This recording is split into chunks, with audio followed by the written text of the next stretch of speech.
ఉంటాడు, బయటపడతాడు. ఆ తప్పును మానుతున్నాడా? మానట్లేదు. ఎందుకు మానట్లేదు? వాడికి జ్ఞానం లేదు, రావడం లేదు, వాడికి సరైన బోధ చెప్పడం లేదు. ఆ చెప్పకపోవడం కారణంగానే, సరైన జ్ఞానం అందకపోవడం కారణంగానే వాడు మళ్ళీ తప్పు చేస్తున్నాడు. అవునా కదా?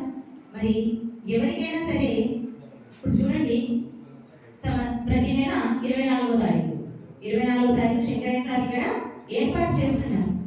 వింటున్నారు, విని ఈ చెవులో వింటున్నారు, ఈ చెవులో వదిలిపెడుతున్నారు.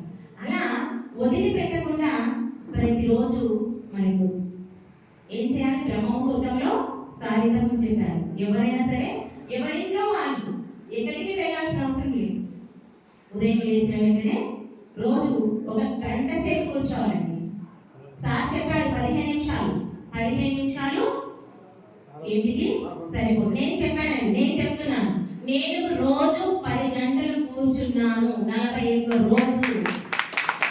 మీరు నాకు సమయాన్ని ఇస్తే నాకు ఇచ్చినటువంటి అనారోగ్యం గురించి కూడా మీకు క్లియర్గా ఎక్స్ప్లెయిన్ చేస్తాను. కానీ నాకు ఇచ్చిన సమయాన్ని బట్టి నేను చెప్పట్లేదు. చూడండి, మనం డాక్టర్ దగ్గర పరిగెత్తుతున్నాం మనకు ఉన్నటువంటి రోగాన్ని తక్కువ చేయమని. చూడండి, ప్రతి ఒక్క మనిషి శ్వాస ఉన్నప్పుడు ఆ శ్వాసను ఎలా కాపాడుకోవాలని ఎవరూ ప్రయత్నించడం లేదు. శ్వాస వెళ్ళే ముందు నా కొడుకుని ఎలాగైనా బ్రతికించు, నా భర్తను ఎలాగైనా బ్రతికించు, నా బిడ్డను ఎలాగైనా బ్రతికించు, నీకు ఎంత కావాలంటే ఎంత ఇస్తాను అంటున్నారు. కరోనా సమయంలో మనం ఇదంతా అనుభవించిన వాళ్ళని. అవునా? మరి ఇప్పుడు పత్రికారిచ్చినటువంటి శ్వాస మీద ధ్యానాన్ని కనుక ప్రతిరోజు మనం చేస్తే మన యొక్క శ్వాసని మనం పొదుపుగా వాడుకుంటాం, మన జీవితం కూడా చక్కగా సాగుతుంది. మనం ఎంతో సంతోషకరమైన జీవితం కాదండి, సంతోషం తాత్కాలికం, ఆనందకరమైనటువంటి జీవితాన్ని మనం జీవిస్తాం. అంతే కదా? సంతోషం శాశ్వతంగా ఉందా? లేదు కదా. కాసేపు ఉంటుంది, తర్వాత దుఃఖం వస్తుంది. అవునా కదా? మరి మనందరం సంతోషకరమైన జీవితం గడపాలా, ఆనందకరమైన జీవితం గడపాలా కదా? మరి ఆ ఆనందం ఎక్కడ దొరుకుతుంది? కేవలం ఆత్మ దగ్గరే దొరుకుతుంది. ఆ ఆత్మను నువ్వు ఎలా సాక్షాత్కరింప చేసుకుంటావు అంటే శ్వాస మీద ధ్యానం ద్వారానే నీవు ఆత్మను సాక్షాత్కరింప చేసుకుంటావు. మరి ఆత్మపరంగా మనం లాభాన్ని పొందుతాం ఈ ధ్యానం చేయడం ద్వారా. మరి దేనివల్ల మనం పొందుతున్నామా, చేయగలుగుతున్నామా? ఆ లాభాన్ని ఎక్కడా దొరకదండి. అనుకుంటారు ఎక్కడికో వెళ్తే, ఎవరో చెప్తే, ఏదో చేస్తే అది వెంటే వస్తుంది, అది చేస్తే వస్తుంది. ఏది విన్నా, ఎన్ని రోజులు విన్నా, ఎన్ని సంవత్సరాలు విన్నా, ఎన్ని జన్మలు విన్నా ఏమీ రాదండి.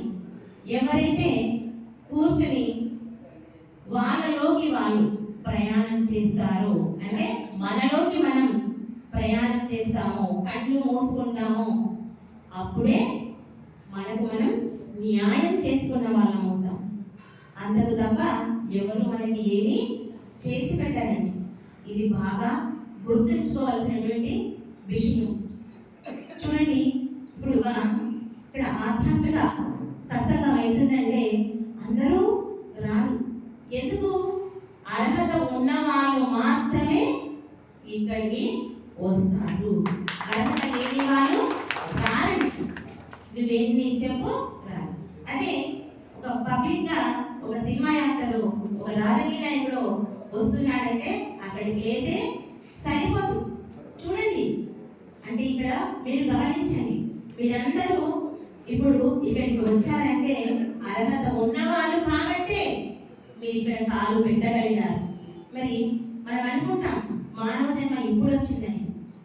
ఈ మానవ జన్మ అనేది ఇప్పుడు వచ్చింది కాదండి. మనం ఎన్నో జన్మలు తీసుకుంటున్నాం.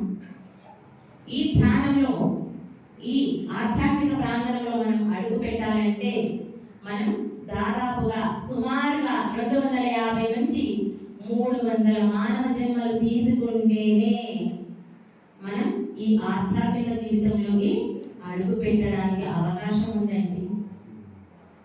లేకుంటే మనకు ఆ అర్హత అనేది లేదు.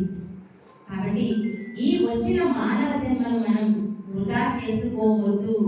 అంటే ప్రతి ఒక్కరూ శ్వాస మీద ధ్యాస ఉంచి ధ్యానం చేయండి. మీ లోపల జరిగే ఆనందాన్ని చూడండి. ఓకే మాస్టర్స్, మరి నాకు ఈ అవకాశం ఇచ్చినందుకు మీ అందరికీ పేరు పేరున నా యొక్క కృతజ్ఞతలు. నాకు ఒక్క నిమిషం టైమింగ్, ఒక్క నిమిషం.